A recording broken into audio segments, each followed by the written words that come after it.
The differences between Triple H's booking style and Vince McMahon's have been evident from the start, and a recent Monday Night Raw trend might be WWE's biggest win since the behind-the-scenes shift.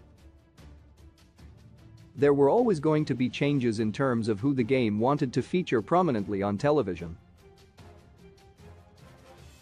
McMahon had a handful of projects he had been working on, ranging from Theory to Lacey Evans, but those characters have largely fallen by the wayside since Triple H took the book. Since he took over just before SummerSlam, there have been a lot of roster moves that ought to benefit the company. Dakota Kai was brought back into the fold, Io Sky was promoted from NXT, Karrion Kross was re-signed and re-debuted on Friday Night SmackDown, and Dexter Lumis was re-signed and added to the main roster as well.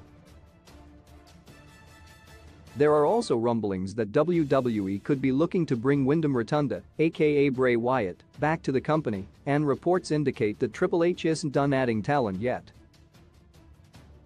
There are still a handful of other intriguing names available, including Johnny Gargano and Candice LeRae, among others.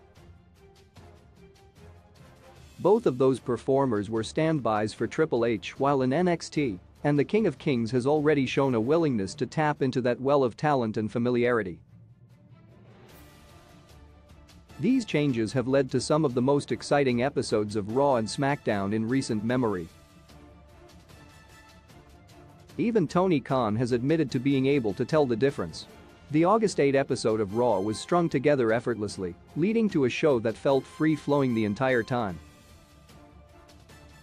That bore out in the ratings too, as in the recent edition of the Wrestling Observer newsletter, Dave Meltzer pointed out the following tidbit: Raw also kept its viewers, as in 1849, the first hour was actually 0.51. The second hour was 0.56, and third was 0.54.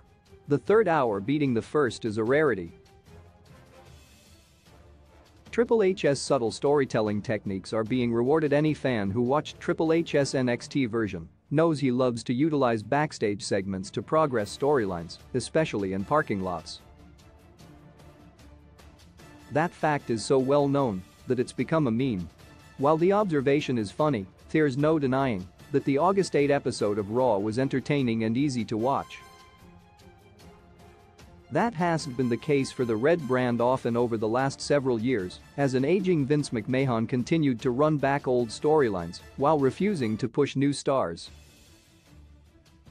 How 3 hours of Raw flow together is almost more important than the matches themselves, as WWE fans are asked to sit down and watch a show that is long as an Avengers movie every week. Triple H's fingerprints have been all over the layout of the broadcasts. Rewarding audiences for sticking with the performance and paying attention is a step in the right direction for Raw, and the show's third hour topping the first is a significant development. Especially when considering WWE had nothing advertised for the last 60 minutes beyond the Ciampa vs. Bobby Lashley US title match, which ended up kicking off the third hour instead of finishing it. Source: The Wrestling Observer newsletter.